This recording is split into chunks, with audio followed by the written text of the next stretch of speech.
అందరికీ నమస్కారం అండి. దేవతలందరికీ కూడా వాహనాలు ఉన్న విషయం మనందరికీ తెలిసిందే. శివుడికి నంది, పార్వతీదేవికి సింహము, కుమారస్వామికి నెమలి, అలాగే విఘ్నేశ్వరుడికి ఎలక, విష్ణుమూర్తికి గరుడ పక్షి, ఇలా ప్రతి దేవుడికి కూడా వాహనాలు ఉండటం మనకు తెలిసిన విషయమే. అయితే పరమేశ్వరుడి వాహనమైన నంది శివుడికి వాహనంగా ఎలా అయిందో ఇప్పుడు మనం తెలుసుకుందాము. ముందుగా ఒక చిన్న రిక్వెస్ట్ అండి. మీరు గనక మా ఛానల్ మొదటిసారి చూస్తున్నట్లయితే వెంటనే సబ్స్క్రైబ్ చేసుకోండి. పక్కనే ఉన్న బెల్ ఐకాన్ని యాక్టివేషన్ చేసుకుంటే మేము పెట్టే వీడియోలన్నీ కూడా మీకు ముందుగానే నోటిఫికేషన్గా వస్తాయి. ఇక లేట్ చేయకుండా వీడియోలోకి వెళ్ళిపోదాము. పూర్వకాలంలో సాలంకాయనుడు అనే ఒక మహర్షి ఉండేవాడు. అతని కుమారుడు శిలాదుడు. శిలాదుడికి సంతానం లేదు. సంతానం కోసము అతడు చెయ్యని వ్రతం లేదు. స్నానం చెయ్యని తీర్థము లేదు. అయినా కూడా ఎలాంటి ప్రయోజనము కలగలేదు. అతనికి సంతానం కలగలేదు. చివరికి శిలాదుడు హిమాలయ పర్వతాలకు వెళ్ళి ఘోరమైన తపస్సు చేయటం మొదలుపెట్టాడు. అలా చాలా కాలం గడిచిన తర్వాత శిలాదుడు మాత్రము పట్టు విడలేదు. అతని చుట్టూ పుట్టలు పెట్టాయి. ఎట్టకేలకు అతని తపస్సుకు మెచ్చిన శంకరుడు ప్రత్యక్షమై ఏం వరం కావాలో కోరుకో అన్నాడు. అప్పుడు శిలాదుడు నమస్కరించి, అనాథ రక్షక, నాకు సంతానం లేదు. నా వంశం నిలవటానికి అయోనిజుడైన కుమారుడిని ప్రసాదించు. అతడు వేదాంగ విదుడు, విద్వాంసుడు, సకల శాస్త్ర కోవిదుడు, గుణ సంపన్నుడు, గొప్ప శివభక్తుడు, దీర్ఘాయుష్యు కలవాడై ఉండాలి అన్నాడు. శిలాదుని ప్రార్థన మన్నించిన ఈశ్వరుడు, నువ్వు కోరుకున్న కుమారుడు లభిస్తాడు, కానీ అతడు అల్పాయుష్కుడవుతాడు అన్నాడు. శిలాదుడు ఆశ్రమానికి తిరిగి వచ్చాడు. ఎంతకాలమైనా సంతానం కలగలేదు. ఇక లాభం లేదు అనుకొని సంతానం కోసము యాగం చెయ్యాలి అని అనుకుంటాడు.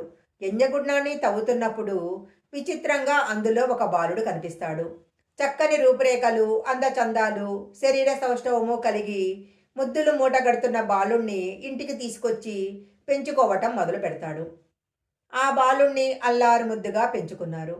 ఒక రోజున అతడికి నామకరణం చేద్దాము అనుకున్నప్పుడు ఆ శరీరవాణి, ఈ బాలుడు మీకే కాదు, ఆది దంపతులైన పార్వతీ పరమేశ్వర్లకు కూడా ఆనందాన్ని కలగజేస్తాడు. అందువలన అతడికి నందుడు అని నామకరణం చెయ్యండి అన్నది. ఆకాశవాణి చెప్పిన ప్రకారము బాలుడికి నందుడు అనే పేరు పెట్టారు. 8వ ఏట ఉపనయనం కూడా చేశారు.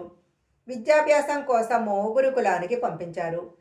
ఈ బాలుడు ఏకసంధాగ్రాహి కావటం వలన కొద్ది రోజులలోనే సమస్త విద్యలు నేర్చుకున్నాడు. ఒకరోజు శిలాద దంపతులు ఆ బాలుణ్ణి తమ దగ్గర కూర్చోబెట్టుకొని ఆశ్రమ ప్రాంగణంలో ముచ్చట్లాడుతూ ఉన్నారు. ఆ సమయంలో సూర్యదేవుడు, వరుణుడు శిలాదుని ఆశ్రమానికి వచ్చారు. స్వాగత సత్కారాలు, కుశల ప్రశ్నలు అయిన తరువాత నందుని యొక్క జాతకం చెప్పమని వారిని అడిగారు. అప్పుడు వారు బాలుడు మంచి విద్వాంసుడు, గొప్ప భక్తుడు, గుణసంపన్నుడు, అయితే మాత్రం ఆయుష్ లేదు అన్నారు. ఆ మాట విన్న శిలాద దంపతులు బాధపడటం ప్రారంభించాడు. అప్పుడు ఆ కుమారుడు వారి దగ్గరకు వెళ్ళి, మీ విచారానికి కారణమేంటి అని అడిగారు. అప్పుడు నందుడు తల్లిదండ్రులతో, అష్టైశ్వర్యాలు, నవనిధులు, సమస్త విద్యలు ఉన్నా కూడా శివుడి యొక్క అనుగ్రహం దొరకదు. అయితే శివుని యొక్క అనుగ్రహం ఉన్నట్లయితే అవన్నీ కూడా వస్తాయి. అందువలన మీరు నన్ను ఆశీర్వదించి పంపండి. నేను శివుడిని గురించి తపస్సు చేస్తాను అని చెప్పి తపోవనానికి వెళ్ళాడు. కేదారం వెళ్ళి అక్కడ తపస్సు ప్రారంభించాడు. నందుడి తపస్సుకు మెచ్చుకున్న శివుడు ప్రత్యక్షమై ఏం కావాలి అని అడిగాడు. అప్పుడు నందుడు, నీ దర్శన భాగ్యం కలిగిన తర్వాత ఇక నాకు కావలసినదేమున్నది? ఎప్పుడూ నీ దగ్గరే ఉండేటట్లు, నీకు సేవలు చేసేటట్లు అనుగ్రహించు అన్నాడు.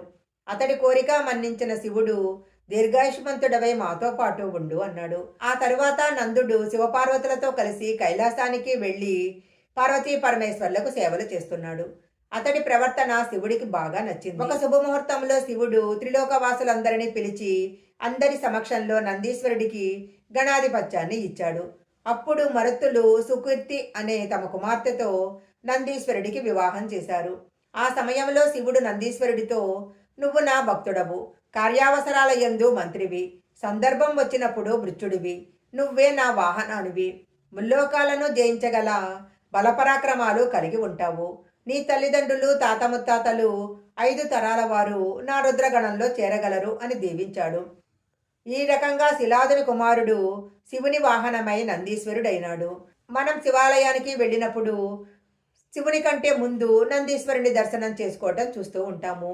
ముందుగా నందీశ్వరుని దర్శనం చేసుకొని మన కోరికను నందీశ్వరుని చెవిలో చెప్పినట్లయితే ఆ కోరిక నేరుగా శివుని పాదాల దగ్గరకు చేరుతుంది. శివుడు ఎప్పుడూ కూడా తపోదీక్షలో ఉంటాడు. అందువలన ఆయన దీక్షకు భంగం కలగకుండా నందీశ్వరుడు మన కోరికలను శివుడికి చెప్తాడని అంటారు. అందువల్లనే శివాలయానికి వెళ్ళినప్పుడు ముందుగా నందీశ్వరుని దర్శనం చేసుకొని మన కోరికలను నందీశ్వరుడికి విన్నవించుకోవాలి. ఇదండి నందీశ్వరుడు ఇదండి ఇదండి నంది శివుని వాహనంగా మారిన కథ. ఈ వీడియో గనక మీకు నచ్చినట్లయితే లైక్ చేయండి, షేర్ చేయండి. ఇలాంటి మరిన్ని వీడియోల కోసం మా ఛానల్ సబ్స్క్రైబ్ చేసుకోండి. పక్కనే ఉన్న బెల్ ఐకాన్ని యాక్టివేషన్ చేసుకుంటే మేము పెట్టే వీడియోలన్నీ కూడా మీకు ముందుగానే నోటిఫికేషన్గా వస్తాయి. మరొక మంచి వీడియోతో మళ్ళీ కలుసుకుందాం.